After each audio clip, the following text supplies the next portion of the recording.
بسم الله الرحمن الرحيم. الرحمن علم القرآن، خلق الإنسان علمه البيان. الشمس والقمر بحسبان، والنجم والشجر يسجدان.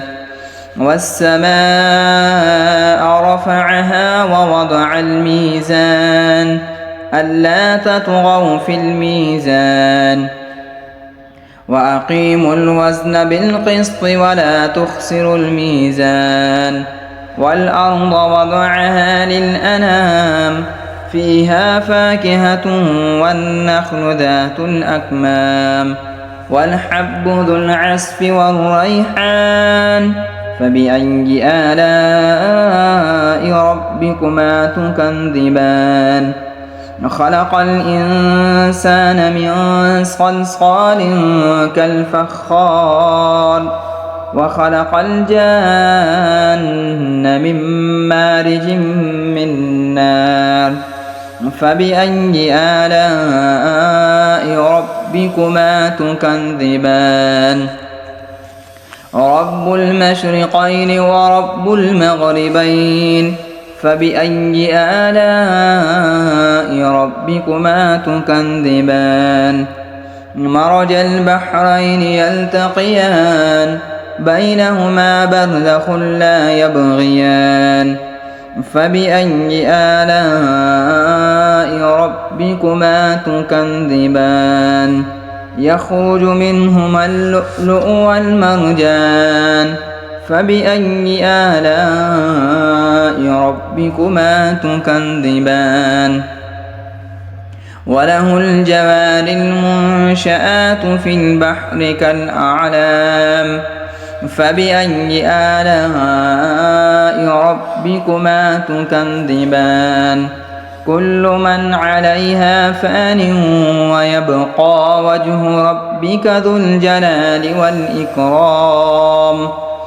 فبأي آلاء ربكما تكذبان؟ يسأله من في السماوات والأرض، كل يوم هو في شأن. فبأي آلاء ربكما تكذبان؟ سنفرغ لكم أيها الثقلان. فبأي آلاء ربكما تكذبان؟ يا معشر الجن والإنس إن استطعتم أن تنفذوا من أقطار السماوات والأرض فانفذوا، لا تنفذون إلا بسلطان.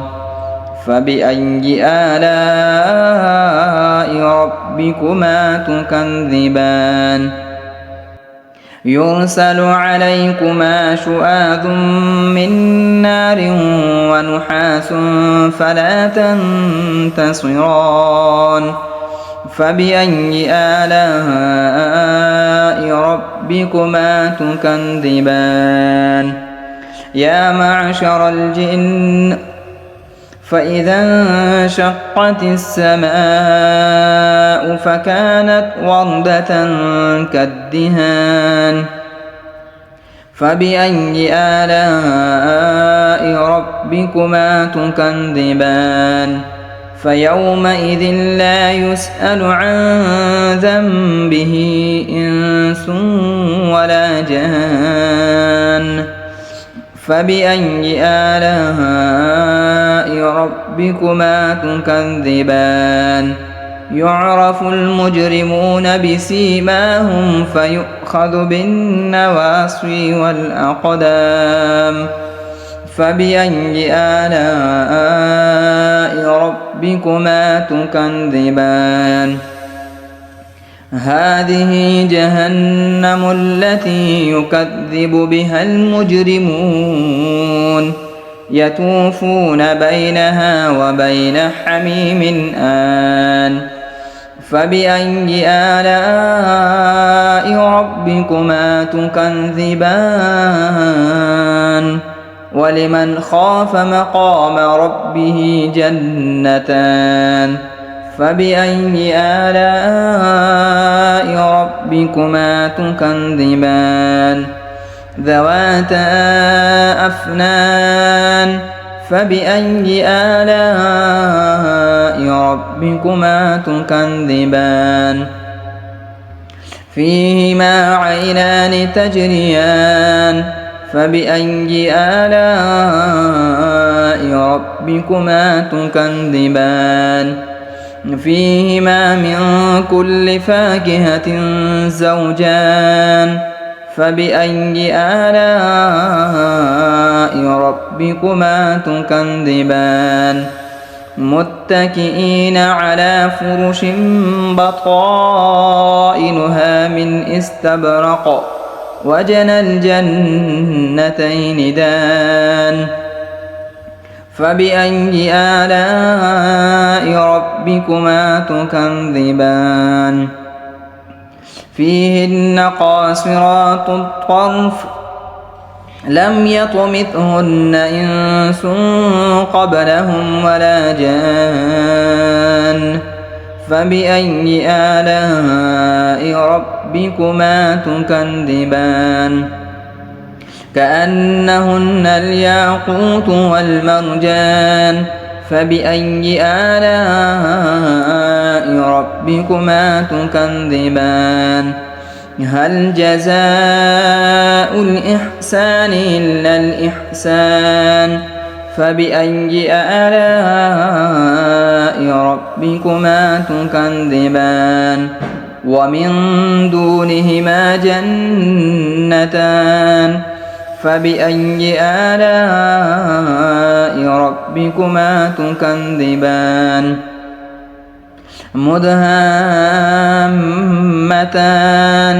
فبأي آلاء ربكما تكذبان فيهما عينان نضاختان فبأي آلاء ربكما تكذبان فيهما فاكهة ونخل ورمان فبأي آلاء ربكما تكذبان فيهن خيرات حسان فبأي آلاء ربكما تكذبان حور مقصورات في الخيام فبأي آلاء ربكما تكذبان لم يطمثهن إنس